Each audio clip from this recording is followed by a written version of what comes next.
एक बात मैं आपको और बताऊं परिचित, प्राणी जिस डाली को पकड़े वो डाली टूट जाए, जिस दरवाजे की ओर जाए वो दरवाजा बंद नजर आए, अंतिम गत्वा उसे मरने के अलावा कुछ दिखाई नहीं देता। रात्रि का समय था रजनीश, और रात्रि के समय पे वो दुखिया आधी रात के वक्त वो दुखिया मरवे कोरे दाई,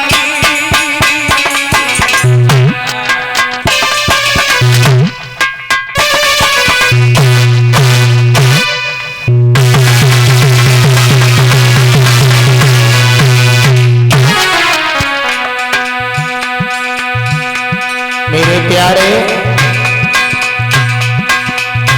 मरवे काजी दुखिया जंगल में पहुंची जाए,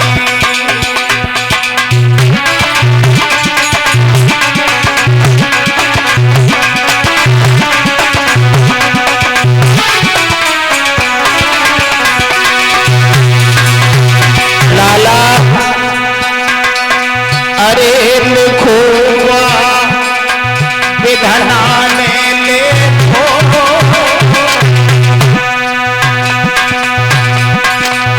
अरे लिखो जो आप विधना ने लिखो,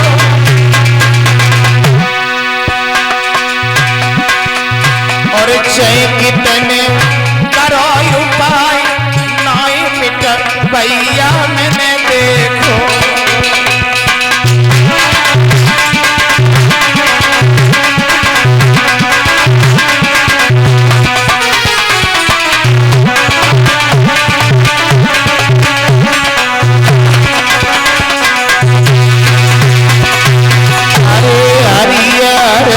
बोलो मेरे भैया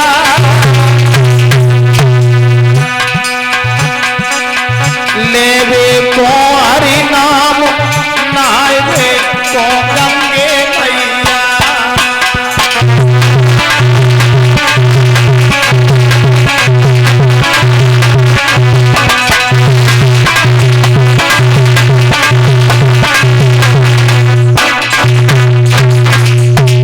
आज वो दुखिया लला मरने के लिए उसी वन में पहुंच जाती है।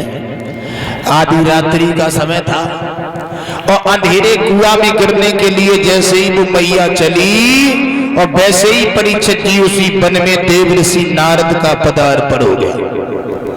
ए लड़की सीताराम सीताराम सीताराम क्यों मरना चाहती बाबा? जो कुआं में क्या गिरी पत्ती है, क्या तकलीफ है तुम्हें बाबा हाँ मैं मरने को आई हूँ। मरने से कुछ नहीं होता है बिटिया लली, बाबा तू बिल्कुल पागल हो गई लली, माफ करना। अरे बात बताओ कहाँ की रहने वाली हो? सुनिए अगर सच्चे साधु हो अपनी योग शक्ति के द्वारा पता लगा सकते हो। हाँ तो हम कुछ बात कर रहे, कुछ सवाल कर रहे, उत्तर दो हैं। बिल्कुल दूंगी। नारद ने सवाल किया है देवी, के बरसा थोड़ी भई के कहूँगा किसान, बोले नारद के बरसा थोड़ी भई के कहूँगा किसान,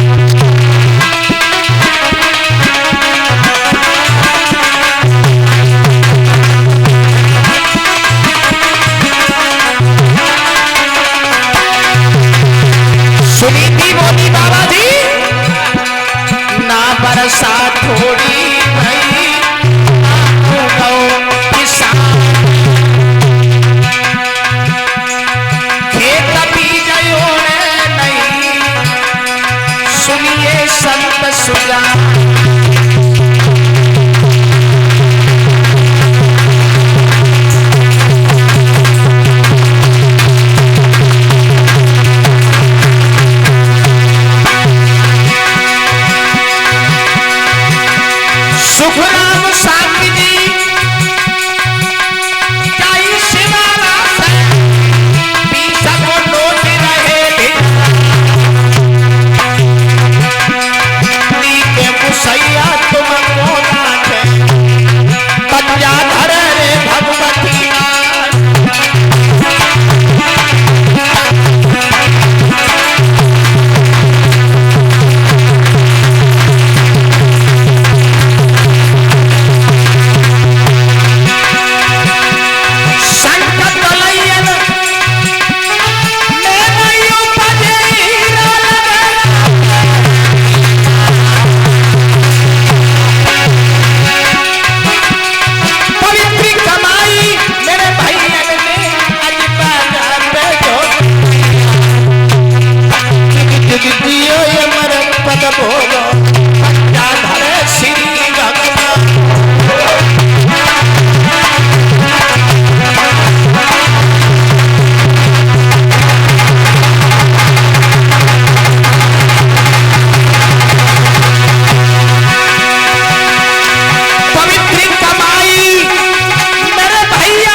उत्तानपाद महाराज की प्रथम प्रिया सुनीति मरने को जंगल में पहुंच जाती है।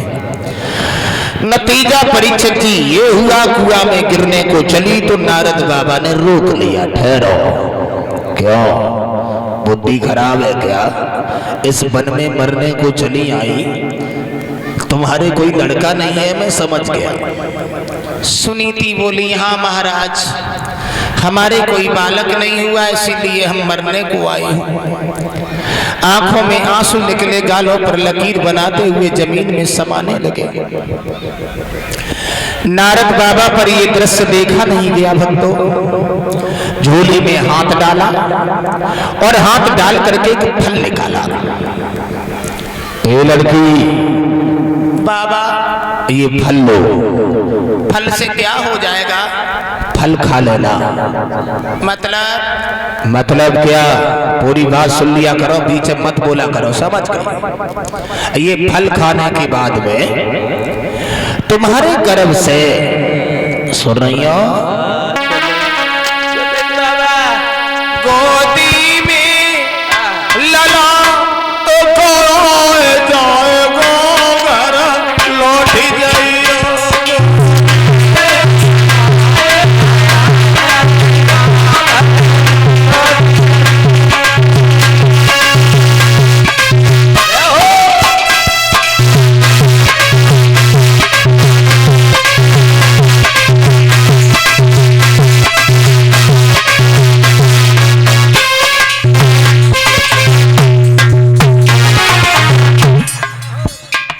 लड़की, तेरे गर्भ से बहुत सुंदर सा एक लड़का पैदा होगा। बाबा सुनीति बोली, बाबा तुम बात बड़ी झूठी बातें कह रहे हो, लंबी झूठ है। नारद बोले,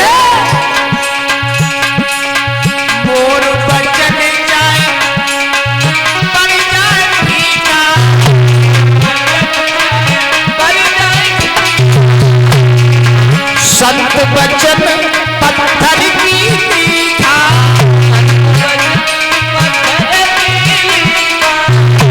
ए लड़की तेरे सूखो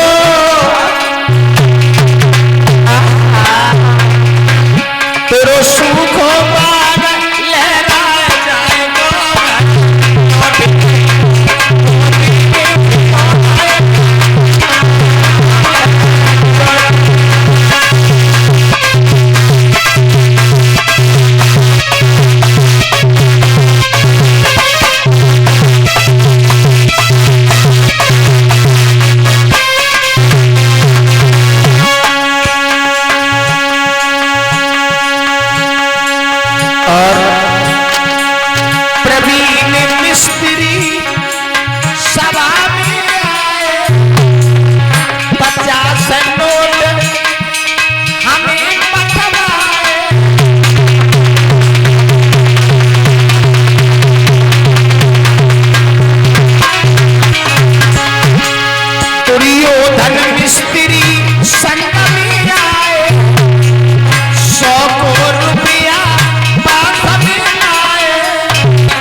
लाला तेरे घर में खुशियां छाए जाएगी, घर लौट जाइयो।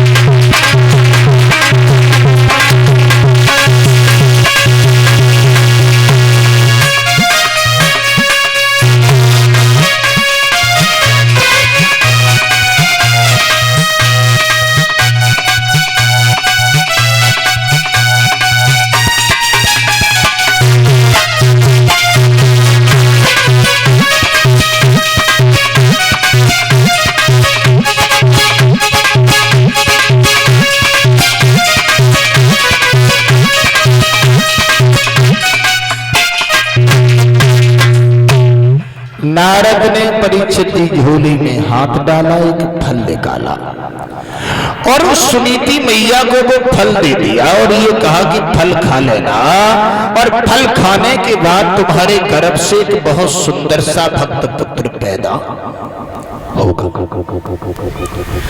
नतीजा ये हुआ, सुनीति मैया को विश्वास नहीं हुआ तो नारद ने कहा कि हे देवी, मोर वचन चाहे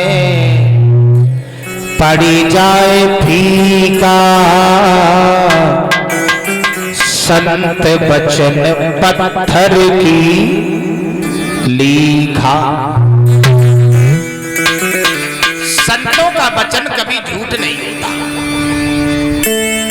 नतीजा ये हुआ, परीक्षित मैया सुनीति ने जब फल लिया तो विश्वास हो गया।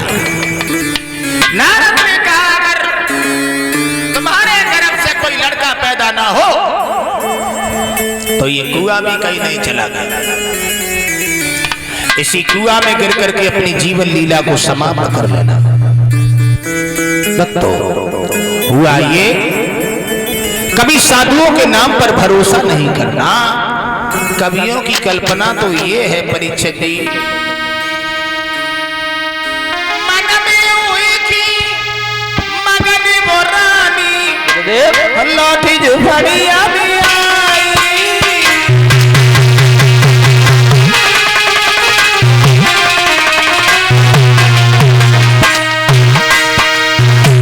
लौटी आई वो मैया। हुआ ये,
परीक्षित जी सुनीति मैया लौट के आती है।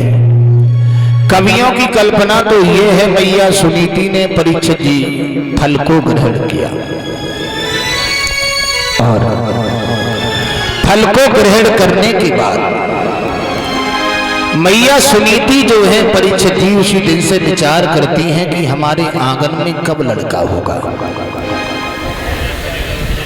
पुष्पेंद्र श्रीवास्तव नंगला खुमानी से 50 रुपया हमारे पास भेज रहे हैं। मैं भगवान से कामना करेंगे भगवान कृपा की दृष्टि बरसाए रखें, समाज का सम्मान प्राप्त होता रहे। भक्तों, इधर तो सुनीति ने फल को ग्रहण किया है, भगवान के चरणों में सुनीति ने आस्था लगाई है बहनाओं। नतीजा इधर हुआ, थोड़ी देर के लिए अब इधर आ जाओ जहां पर सुरजी के साथ में महाराज रह रहे हैं। सुरजी, आज हमारा विचार है कि हम जंगल में शिकार खेलने को जाना चाहते हैं। काय का विचार है तुम्हारा? रोज रोज विचार बनता रहता है। चिल्लाओ नहीं, चिल्लाओ ना, और क्या करें? अब आज काम है बेबी। हाँ बोलो।